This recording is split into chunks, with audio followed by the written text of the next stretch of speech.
Assalamualaikum warahmatullahi wabarakatuh. Alhamdulillahillazi arsala rasulahu bil huda wa dinil haqq liyuzhirahu 'alad dini kullih wa kafa billahi syahida. Asyhadu an la ilaha illallah wahdahu la syarikalah wa asyhadu anna Muhammadan abduhu wa rasulullah nabiyya ba'da. A'udzu billahi minasyaitonir rajim. Ya ayyuhalladzina amanu la tuhillu sha'airallah wala syahral haram walal hadya walal qala'id wala aminal baital haram yabtaguna fadlan min rabbihim wa ridwana wa iza halaltum fastadu wa la yajrimannakum sana'anu qaumin an saddukum anil masjidil haram an ta'tadu wa ta'awanu 'alal birri wa taqwa wa la ta'awanu 'alal ismi wal 'udwan wattaqullaha innallaha syadidul 'iqab. Al-Quran surat 5 Al-Maidah ayat yang kedua. Bapak Ibu para jemaah yang dirahmati oleh Allah, hari ini secara penanggalan kalender hijrah kita sudah berada pada tanggal 23 Zulkaadah 1446 Hijrah. Insyaallah hari ini kloter 11 penerbangan Bandara Internasional Minangkabau masuk asrama, dan insyaallah besok akan diberangkatkan kloter 11.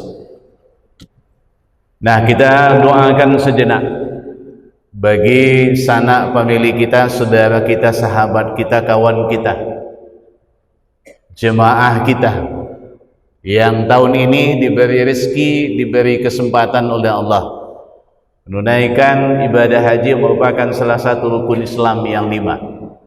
Kita doakan tentu sehat wal afiat, dapat melaksanakan rangkaian kegiatan ibadah haji dengan baik, pulangnya tentu mendapatkan haji yang mabrur.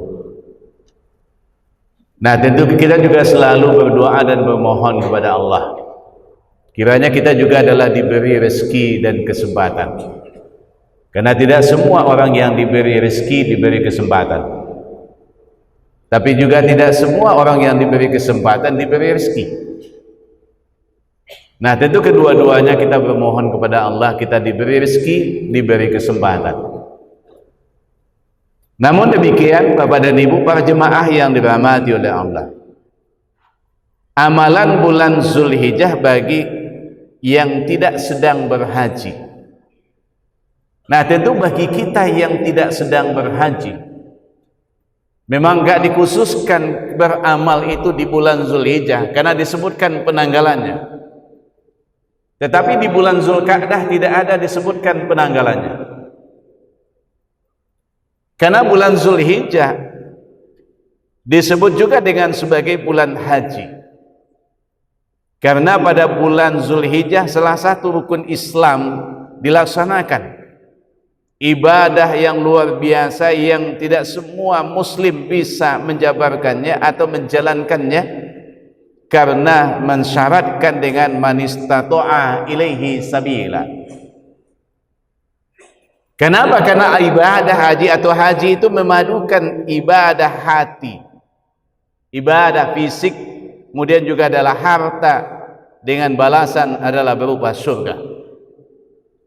Sebagaimana dijanjikan oleh Rasulullah SAW dengan tegas dalam hadis yang diriwayatkan oleh Al-Bukhari dan Muslim, wal hajjul mabruru laisa lahu jazaa'un illal jannah. Dan haji mabrur itu tidak ada balasannya kecuali adalah surga.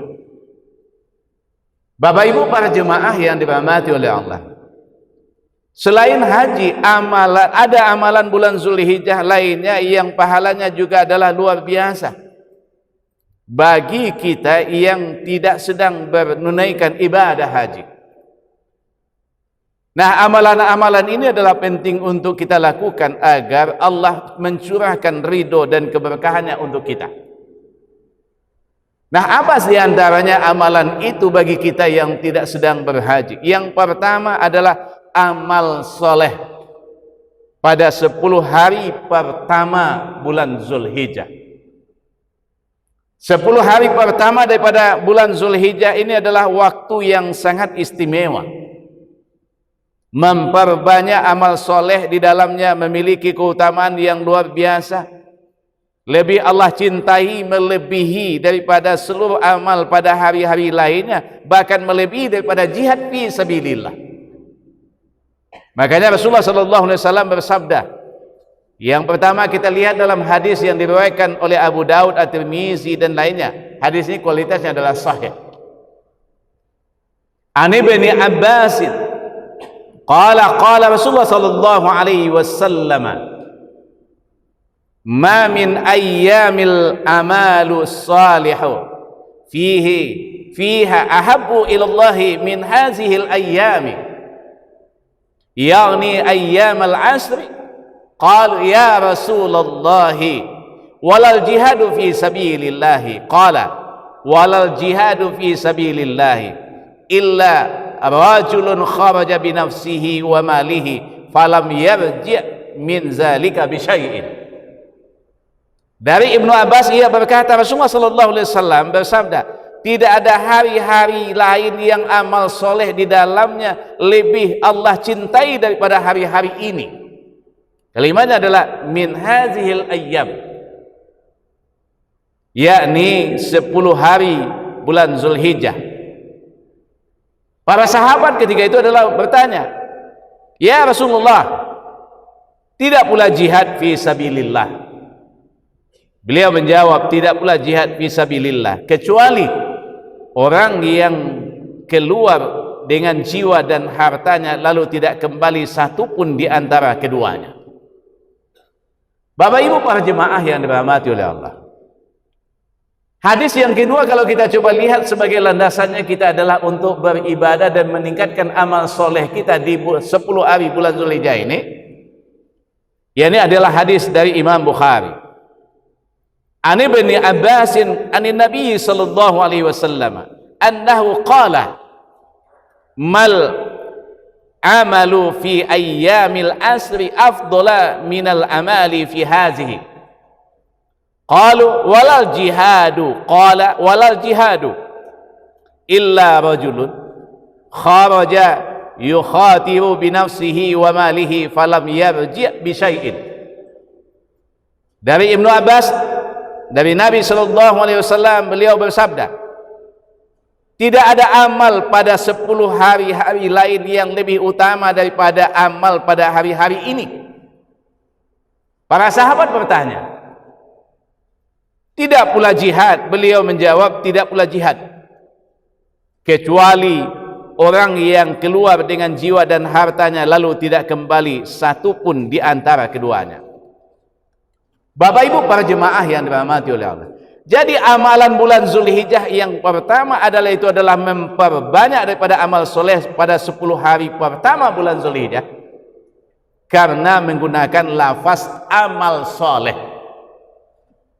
Maka ia adalah menjadi sangat luas, tidak terbatas pada ibadah mahdoh saja, tetapi juga adalah ibadah ghair mahdoh. Maka memperbanyak puasa mulai dari tanggal 1 sampai dengan tanggal 9, tanggal itu adalah bulan Zulhijjah, termasuk memperbanyak amal soleh, memperbanyak zikir, kemudian berdoa, tilawah juga adalah termasuk memperbanyak amal soleh. Bahkan saja adalah secara khusus Rasulullah SAW menganjurkan memperbanyak adalah tahlil, takbir dan tahmid pada 10 hari pertama bulan Zulhijjah. Maka dalam hadis yang diriwayatkan oleh Ahmad dengan kualitas hadisnya adalah sahih, ma min ayyami a'zami indallahi wala ahabba ilaihi minal amali fihinna min hazihil ayyamil asri fa'aksiru fihinna minat tahlili wat takbiri wat tahmidi. Tidak ada hari-hari yang dianggap lebih agung oleh Allah daripada lebih disukai untuk digunakan sebagai tempat beramal sebagaimana hari pertama hingga ke-10 Zulhijjah ini. Karenanya memperbanyak pada hari-hari itu adalah bacaan tahlil, takbir dan tahmid. Makanya ada dua macam takbir itu. Ada takbirnya adalah takbirnya mutlak, itu adalah ketika tanggal 1 saja sudah masuk sampai kepada Yaumul Tasyrik adalah 13 ba'da asar. Tapi kalau adalah takbirnya itu adalah takbir muqayyad yang biasa kita lakukan saja 4 hari. Mulai dari mana masuknya itu terbenamnya matahari di ufuk barat tanggal 9 Zulhijjah sampai kepada Yaumul Tasyrik, yakni adalah 13 ba'da asar. Yang itu adalah mengiringi waktu-waktu salat. Akan tetapi kalau takbirnya itu adalah takbir mutlak, tidak mengiringi waktu-waktu salat. Bapak Ibu para jemaah yang dirahmati oleh Allah. Nah, demikian pula kalau kita coba lihat adalah salat tahajud di waktu malam dan bermunajat kepadanya Allah saat manusia lain adalah terlelap dalam tidurnya. Bahkan di awal surat Al-Fajr Allah bersumpah dengan 10 malam pertama pada bulan Zulhijjah ini. Ini adalah tafsirannya ketika kita baca. Wal fajri wa layalil asri, demi fajar dan malam yang ke-10. Artinya betul dinyatakan betul oleh Allah. Artinya kalau kita beramal, bagaimana kita adalah 10 awal daripada bulan Zulhijjah kalau kita ingin mengambil keutamaannya. Tapi yang kedua, puasa Arafah. Kalau kita hanya mengambil tanggal itu tanggal 9 Zulhijjah saja, namanya adalah puasa sunnah Arafah. Ini dikhususkan kepada kita yang tidak pergi atau yang tidak sedang berhaji. Bapak Ibu para jemaah yang dirahmati oleh Allah, maka amalan bulan Zulhijjah yang itu adalah puasa Arafah. Yang puasa itu adalah hukumnya adalah sunnah muakkadah, yang keutamanya adalah luar biasa, sebagaimana diriwayatkan itu ada Abu Qatadah radhiyallahu anhu dalam sahih daripada Imam Muslim. Su'ila an saumi yaumi arafata faqala yukaffirus sanatal madiyata wal baqiyata. Maka Rasulullah sallallahu alaihi wasallam pernah ditanya tentang puasa hari Arafah. Beliau menjawab, puasa itu adalah menghapus dosa 1 tahun yang lalu dan 1 tahun berikutnya. Sementara saudara-saudara kita, sahabat kita yang pergi tidak disunahkan. Kenapa? Tanggal 9 Zulhijjah itu klimaks manasik haji. Karena klimaks manasik haji itu wukuf Arafah. Tidak sah haji seseorang kalau dia tidak wukuf di Arafah. Maka di sini tidak ada namanya manasik. Di sini hanya bimbingan. Makanya adalah kelompok bimbingan ibadah haji dan umrah. Yang manasik itu semuanya di Mekah. Bapak Ibu para jemaah yang dirahmati oleh Allah. Bahkan kalau kita coba lihat lagi dalam hadis yang lain, Masya Allah, luar biasa keutamaannya. Pantaslah bila pada hari Arafah itu banyak orang yang Allah bebaskan daripada siksa neraka. Di dalam hadis yang diriwayatkan juga oleh Muslim, ma min yaumin aksara min ayyu'tiqallahu fihi abadan minan nari min yaumi Arafah. Tidak ada satu hari yang pada hari itu Allah membebaskan para hamba daripada api neraka yang lebih banyak melebihi daripada hari Arafah. Dahsyat luar biasa. Yang ketiga, apa amalan yang bagi kita yang tidak pergi atau yang tidak sedang berhaji? Salat Idul Adha dan mendengarkan khutbah. Karena amalan daripada bulan Zulhijjah itu adalah salat Idul Adha dan mendengarkan khutbah. Ini kalau kita coba lihat dalam riwayat jumhur ulama menjelaskan banyak hukum salat Idul Adha itu, diantaranya adalah sunnah muakkadah. Tapi ketika kita lihat dalam suatu riwayat, Syekh Abdurrahman Al-Juzairi menjelaskan dalam kitab fikih 4 mazhab, beliau adalah menurut mazhab daripada Hambali, hukum salat Idul Adha itu katanya fardu kifayah bagi mereka yang telah wajib untuk salat Jumat. Sehingga jika di suatu masyarakat muslim saja sudah ada yang mengerjakannya, maka gugur kewajiban bagi yang lain.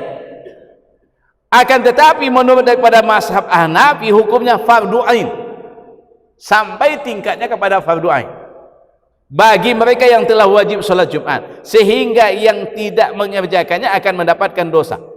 Pendapat ini dinyatakan dengan menyatakan hukumnya fardu ain ini berdalil dengan yakni ketika perintah Rasulullah sallallahu alaihi wasallam memerintahkan seluruh kaum muslimin di Madinah itu adalah untuk mengikuti sholat Id, termasuklah budak-budak perempuan, termasuklah ketika itu yang ada halangan. Ini hadis yang diriwayatkan daripada Ummu Atiyah radhiyallahu anha. Dan yang keempat, penyembelihan hewan kurban. Jadi penyembelihan hewan kurban itu dilaksanakan ba'da salat Idul Adha, Yaumul Nahar, sampai kepada Yaumul Tasrik 11-13 Zulhijjah ba'da asar. Maka yang dinamakan dengan hari raya besar itu adalah hari raya haji. Kita terbalik, yang namanya hari raya besar itu adalah hari raya Idul Fitri. Hari raya Idul Fitri selesai khutbah, selesai itu takbir. Tapi ketika itu adalah Idul Adha, 4 hari minimal dikumandangkan takbir. Mudah-mudahan kita diberikan kelonggaran waktu untuk bisa kita mengikuti ini. Dari sekian 4, yang 4 itu hanya satu yang butuh biaya, penyembelihan hewan kurban. Yang selebihnya tidak ada mengeluarkan biaya. Ucapkan Assalamualaikum warahmatullahi wabarakatuh.